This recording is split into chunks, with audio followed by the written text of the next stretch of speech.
व्यक्ति गौतम बुद्ध के संघ में शामिल होता था तो बुद्ध उसे सबसे पहले शांत रहने के लिए कहते थे। ध्यान की अवस्था में जाने से पहले उस भिक्षु को शांत रहना सिखाया जाता था। आज के दौर में हर तरफ सौरी शोर है।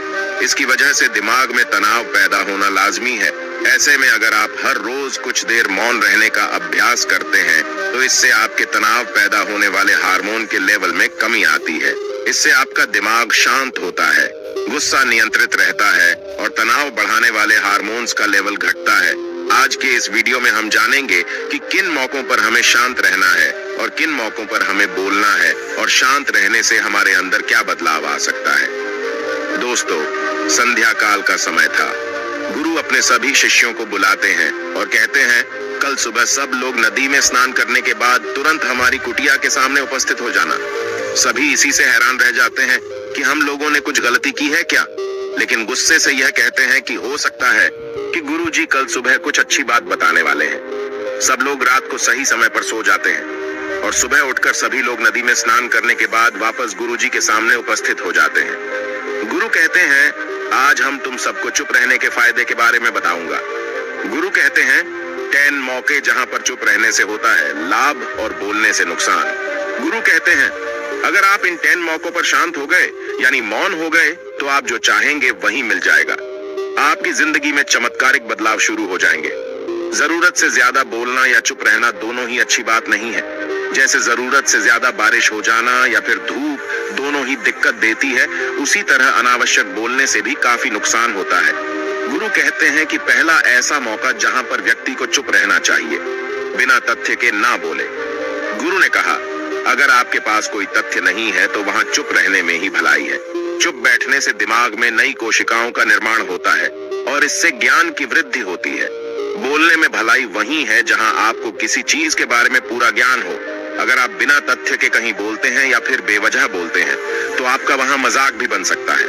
अगर आपके पास पर्याप्त जानकारी नहीं है, ऐसी जगह पर बोलने से आपका मजाक तो बनी रहेगी, साथ ही साथ लोगों का भरोसा भी आपसे उठने लगेगा।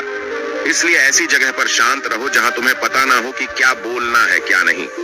कई बार कुछ लोग ऐसे होते हैं जो हर जगह अपनी उपस्थिति बताने लगते हैं।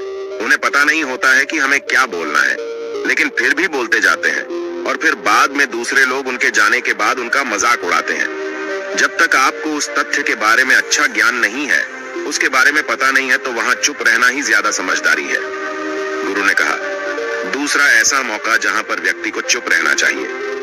शब्दों से न पहुंचे ठेस, अगर आपके शब्द किसी को मानसिक ठेस पहुंचा रहे हैं तो वहां चुप हो जाना चाहिए। कमजोर व्यक्ति के बारे में कुछ भी बोलकर आप महान नहीं बन सकते हैं। महान आप किसी कमजोर का साथ देने में बनेंगे।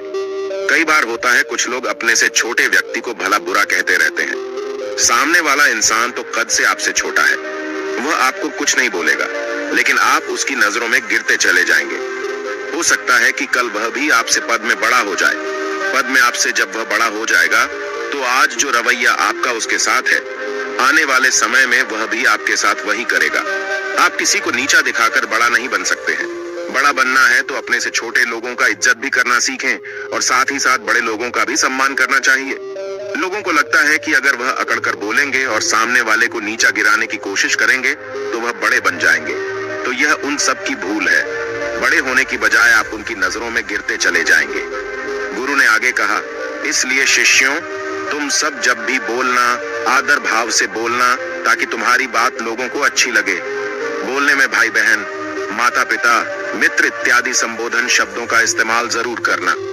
इससे तुम्हारी मान प्रतिष्ठा तो बढ़ेगी ही, साथ ही साथ लोगों की नजरों में तुम समझदार व्यक्ति बनते जाओगे।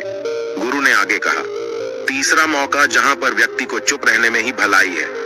क्रोध या घृणा करने वाले लोग, जब कोई अपना या सगा संबंधी आप पर क्रोध कर रहा हो, आपका अपमान कर रहा हो, तो आपको उस वक्त चुप रहना चाहिए ताकि सामने वाले का गुब्बारा पूरी तरह से फट जाए। आप यदि सही हैं तो उसे कतई माफीनामा गए और चुप रहकर ही सही समय का इंतजार करें। वह खुद आपसे माफी मांग लेगा जब उसे अपनी गलती का एहसास हो जाएगा। गुरु आगे कहते हैं कि अगर आपका कोई सगा संबंधी आप पर क्रोध कर रहा हो और आप उस समय शांत हैं, तो यह आदर सम्मान देने की निशानी होती है। इससे न कोई छोटा होता है और न ही बड़ा। अगर आपको क्रोध आ रहा है तो आप या तो वहां से किसी का अनादर किए बिना चले जाएं या फिर चुप रहें। क्रोध करने से आपके रिश्ते, खराब होंगे। क्रोध करने से हमेशा क्रोध करने वाले व्यक्ति का ही बुरा होता है। गुरु आगे कहते हैं कि एक बार की बात है, एक सांप जंगल से भागते हुए किसी राजा के घर में पहुंच गया। लोगों ने छेड़खानी की तो वह बहुत ही गुस्सा हो गया, जिससे घर में जो तलवार पड़ी हुई थी उसी को लपेटकर कसने लगा और धीरे धीरे उसका पूरा शरीर कट गया। ठीक उसी प्रकार हमारा गुस्सा भी हमारे शरीर को तलवार की भांति काटता रहता है। गुस्सा ध्यान से खत्म होता है प्रतिदिन। अगर आप ध्यान की मुद्रा में बैठे हैं तो आपका गुस्सा आपके नियंत्रण में रहेगा। गुरु आगे कहते हैं कि यह तरीका है कि आप प्रतिदिन ध्यान का अभ्यास करें। इससे आपके शरीर में जो हार्मोन्स गुस्से को बढ़ावा देते हैं वह सब तुम्हारे नियंत्रण में रहेंगे, जिससे शरीर गुस्से पर आसानी तुम्हारा से काबू पा लेगा।